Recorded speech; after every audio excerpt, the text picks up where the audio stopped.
ပါကျွန်တော်မြတ်သူပါสวัสดีค่ะไปค่ะ Speech Time Speech မြန်မာ channel ကနေပြီးတော့ကြိုဆိုပါရစေ။ထုံးစံတိုင်းကျွန်တော်တို့ထိုင်းဘာသာစကားအခြေခံကိုပုံမှန်တိုင်းတင်ဆက်ပေးတာဖြစ်ပါတယ်။ဒီနေ့မှာတော့ရွှေမျိုးမိတ်ဆွေတွေတားစုတွေအကြောင်းကိုတပူးချင်းစီဘယ်လိုခေါ်ရလဲဆိုတာကိုကျွန်တော်တို့တင်ဆက်ပေးမှာဖြစ်ပါတယ်။နောက်ပိုက်ကထိုင်းလို့ပြောပြီးတော့ကျွန်တော်ကမြန်မာလိုရှင်းပြပေးမှာဖြစ်ပါတယ်။ကဲစလိုက်ကြမယ်နော်။ Let's go back แม่ အမေ พ่อ အဖေ ภรรยาหรือเมีย ภรรยาဆိုတာကဒါကကိုယ့်ရဲ့ဇနီးတွေကိုဒီကြီးခေါ်တာဖြစ်ပါတယ်ภรรยาเมียဆိုတာကလည်းဇနီးတွေခေါ်တာပါဖြစ်ပါတယ်ဒါကအိမ်သုံးတဲ့စကားဖြစ်ပါတယ်လူကြီးတွေလည်းပြောတဲ့အခါကျလို့ရှင်ภรรยาလို့ပြောတာကပုံပြီးတော့ရည်ကြည်ပါတယ်နော် สามีหรือผัว စာမီဆိုတာကဒါကလင်းယောက်ျားကိုခေါ်တာဖြစ်ပါတယ်ဒါကရင်ရင်ကြီးကြီးပြောတဲ့စကားပါစာမီကြီးကြီးနဲ့ပြောတဲ့အခါဒီစာမီကိုသုံးတာပို့တော့အဆင်ပြေပါတယ်ဖွာဆိုတာကလင်းယောက်ျားအိမ်သုံးစကားဖြစ်ပါတယ်ဖွာ พี่ชาย พี่ชายဆိုတာကကိုကြီးပါ พี่สาว พี่สาวဆိုတာကအမကြီးပါ น้องสาว น้องสาวဆိုတာကညီမလေးပါ น้องชาย น้องชายဆိုတာကညီလေး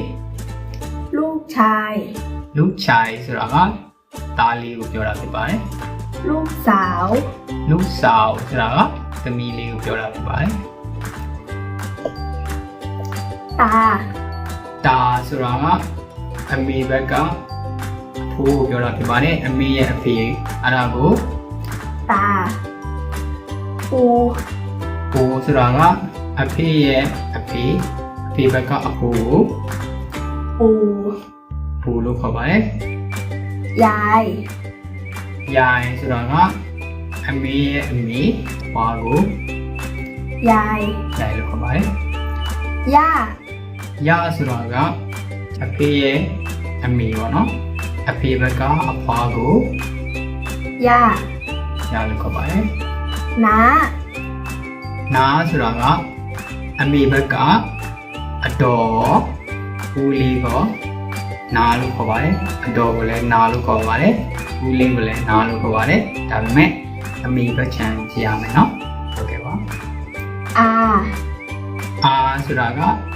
အဖေဘက်ချမ်းအတော်အာလို့ခေါ်ပါတယ်ဦးလေးကိုလည်းအာလို့ခေါ်ပါတယ် ลุง လုံဆိုတာက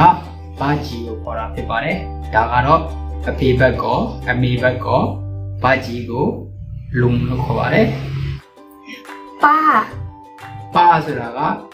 ဒေါ်ကြီးကြီးပေါ့နော်ဒါကတော့အမေဘက်ချမ်းကရောအဖေဘက်ကချမ်းကရောဒါပါလို့ခေါ်လို့ရပါတယ် ลูกสะใภ้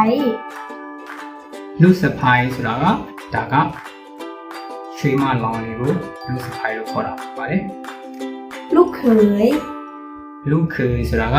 တမတ်လောင်လေးကိုခေါ်တာဖြစ်ပါတယ် พี่เขย พี่ခေဆိုတာကဒါကရောက်ဖပေါ့နော်ကိုယ့်ရဲ့ရောက်ဖဆိုပေမဲ့ကိုယ့်ထက်ကြီးတဲ့ရောက်ဖကိုခေါ်ရတာဖြစ်ပါတယ်พี่ခေ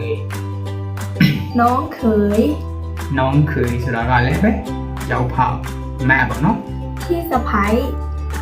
พี่สะพ้ายဆိုတာကမကြီးကိုခေါ်တာဖြစ်ပါတယ် น้องสะใภ้ น้องสะพ้ายဆိုတာကရောင်မဖြစ်ဖြစ်ခဲမဖြစ်ဖြစ်น้องสะพ้ายလို့ခေါ်လို့ရပါတယ် หลานสาว လမ်းဆောင်ဆိုတာကဒီမလေးညီမလေးနှစ်မျိုးလုံးသုံးလို့ရပါတယ် หลานชาย လမ်းချိုင်ဆိုတာကသူလေးညီလေးကိုလည်းသုံးလို့ရပါတယ် ลูกพี่ลูกน้อง လူพี่လူနောင်ကတော့ဒါကတဝန်ခွဲတွေကိုပြောတာဖြစ်ပါတယ် ลูกเลี้ยง နေမသားညီမသားကိုခေါ်တာဖြစ်ပါတယ် แม่เลี้ยง မိသူကိုပြောတာဖြစ်ပါတယ် พ่อเลี้ยง ပထွေးကိုပြောတာဖြစ်ပါတယ် เพื่อน เพื่อนဆိုတာကတော့တငယ်ချင်းတွေပါเพื่อนတငယ်ချင်း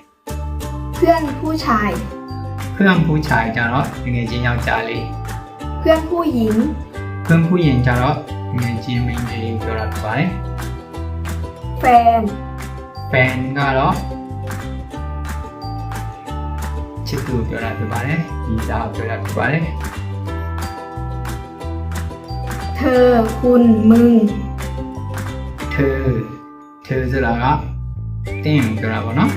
ဟေးเธอทำอะไรอยู่ဟေးတင်းဘာလုပ်နေလဲคุณ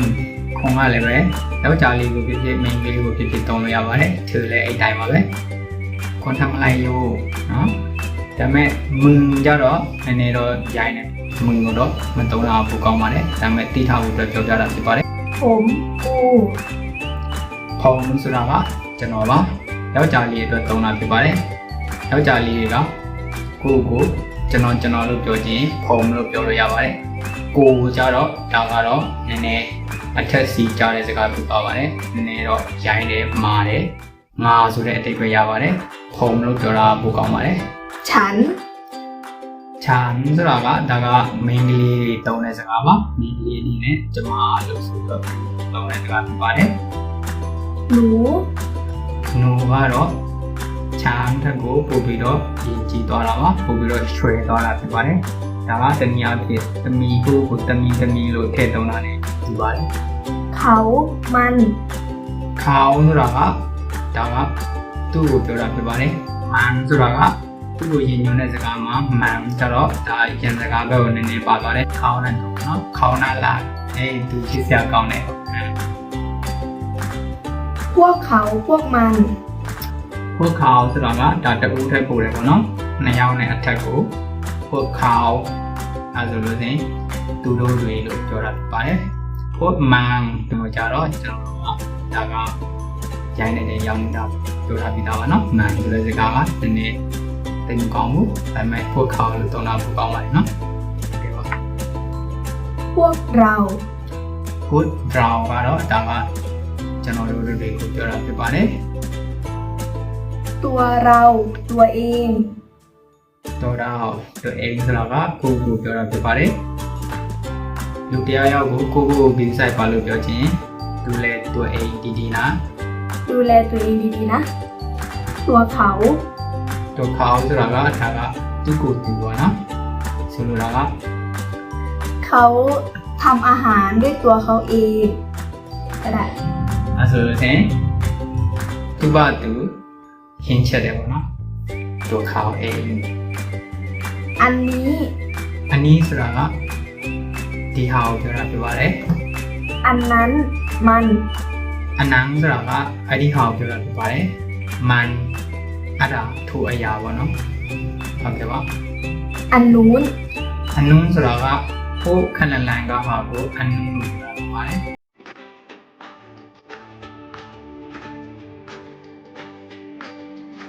ဟုတ်ကဲ့ဒီညမှာပဲရက်ထားလိုက်ပါမယ်နော်အားလုံးပဲကျေးဇူးတင်ပါတယ်